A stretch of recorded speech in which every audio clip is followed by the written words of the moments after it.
জাতীয় সংসদ আর স্থানীয় সরকারকে কোনো রকমের তুলনা করা কখনোই উচিত নয়। যারা করছে এটা ষড়যন্ত্রমূলকভাবে করছে। যারা জানে বর্তমানে সময়মতো যদি নির্বাচন হয় তাদের কোনো ভরসা নেই।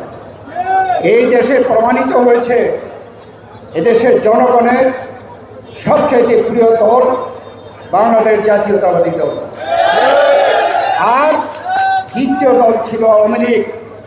এই আওয়ামী লীগ 5ই আগস্ট আওয়ামী লীগের নেত্রী যে এদেশে একটি সরকার প্রতিষ্ঠা করেছিল, ফ্যাসিস্ট সরকার, সে ফ্যাসিস্ট সরকারের প্রধানমন্ত্রী নিজে দস্তখত করে সে তার দল আওয়ামী লীগকে হত্যা করে দিয়েছে।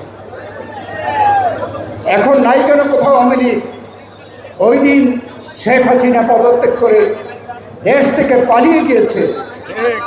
এই দেশের মানুষ তো আওয়ামী লীগ করে, তারা বুঝে না যে তাদেরকে রাস্তায় ফেলে শেখ হাসিনা তার মন্ত্রিসভার লোকজনকে নিয়ে আওয়ামী লীগের বড় বড় নেতাদেরকে নিয়ে পালিয়ে গেছে।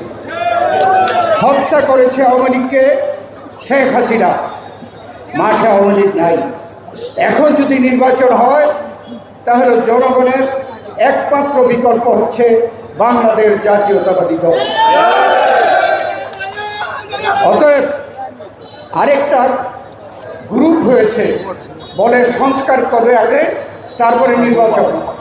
এটা হয় না কোনোদিন। কোনো এই ধরনের অন্তর্বর্তীকালীন সরকার দেশের সংস্কার করতে পারে না, শেষ করতে পারে না।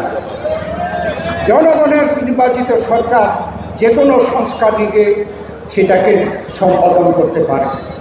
আমরাও এই সরকারকে সমর্থন করেছি সংস্কার করার জন্য, কিন্তু 6 মাস হয়ে গেছে, কোনো কিছু করতে পারেনি। অতএব তাদের আর সময় নেই। এদেশের সংস্কারের প্রস্তাব হবে এবং আগামী নির্বাচনে যারা সরকারে আসবে তারা এদেশের সংস্কার সমাধান করবে এবং বাস্তবায়ন করবে।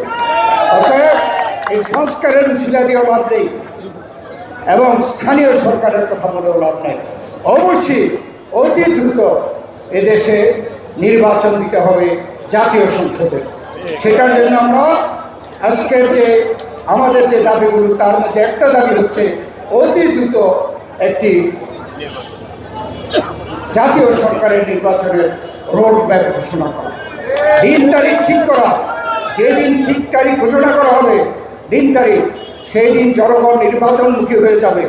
আর যেদিন জনগণ নির্বাচনমুখী হবে, এই দেশে কোনো ষড়যন্ত্রকারী এই ষড়যন্ত্র দেশে করতে পারে না।